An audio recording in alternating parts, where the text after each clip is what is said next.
I've mentioned how NAND and NOR are the universal gates. Not the only universal gates, but the universal, simple, fundamental, nice gates. The ones that are incredibly straightforward in terms of transistors. But it turns out they have a pretty neat symmetry between them. To make things more clear and obvious, I will be using three inputs. Input 1, input 2, and input 3. I'll do 0 and 1, which represents low and high, false and true, off and on, whatever you want. So the possible values are like so. So let's start with the NAND gate. And to do a NAND gate, we do an AND gate. AND is very simple. AND is 1 if all of the inputs are 1. Otherwise, it's 0. That's just how it's defined. So it's 1 here and 0 everywhere else. NAND is the opposite. It's just AND negated. So where it's a 1, it's a 0, and where it's a 0, it's a 1. Nice and simple. But what happens if I invert the inputs? So for example, the user says input 1 is on, input 2 and 3 are off. And so we get this logic result. But what if I say, okay, when the user says input 1 is on, I'm going to assume they mean off. And when input 2 is off, I'm going to assume they mean on. You just add negation.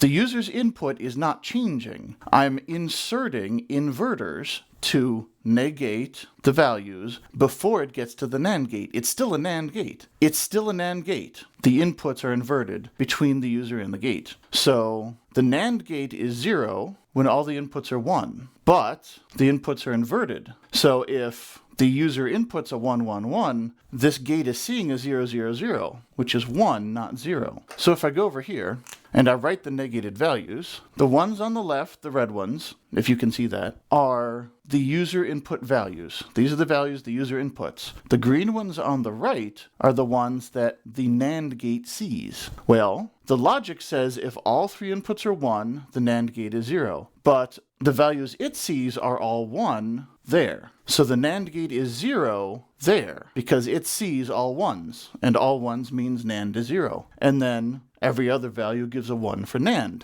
like so. But now forget about the inverted inputs. Remember, the user didn't do this inversion. The user put in 1, 1, 1 and expected a 0 for NAND, but they got a 1. They put in a 0, 0, 0 and expect a 1 for a NAND, and they got a 0. So just think about what the user puts in and what the user gets out. What logic function is 0 when all the inputs are 0, but 1 otherwise? That's OR. That is the definition of OR. Any time you have any of the inputs on, 1 or 2 or 3, its OR is on. Only if every single input is off, as the user specified, do we get a 0. So by negating the inputs between the user and the gate, we've used a NAND gate to do an OR operation. And if we were to negate this directly, 0 becomes 1, 1 becomes 0. That's the NOR function. So I've taken these inputs, put them in a NAND gate, negated the input and the output, and gotten a NOR. But let's look at it the other way. Let's say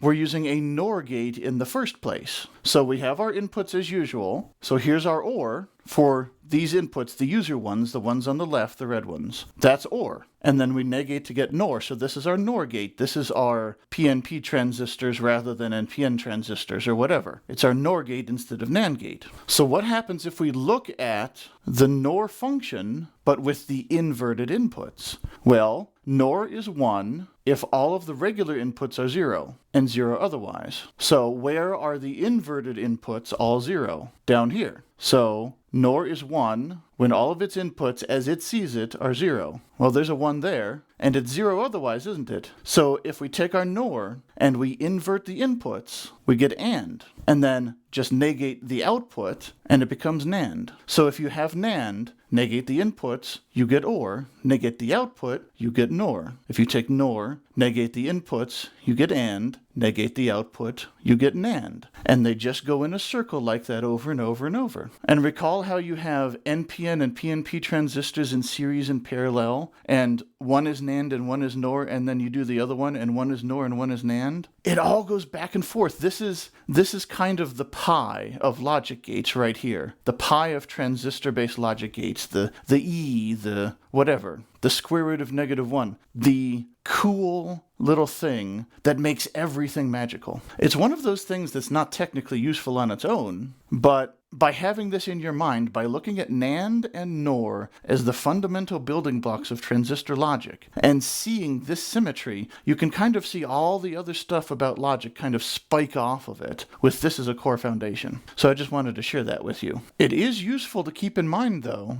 that you can negate like this. I'm about to do some videos on what are called latches and flip-flops, and I'm going to be using this flip ability, the ability to take a NAND and make an OR and a NOR. I'm not aiming for some sort of transformation, but the equivalence is useful, and you'll see that then. For now, I'll be seeing you.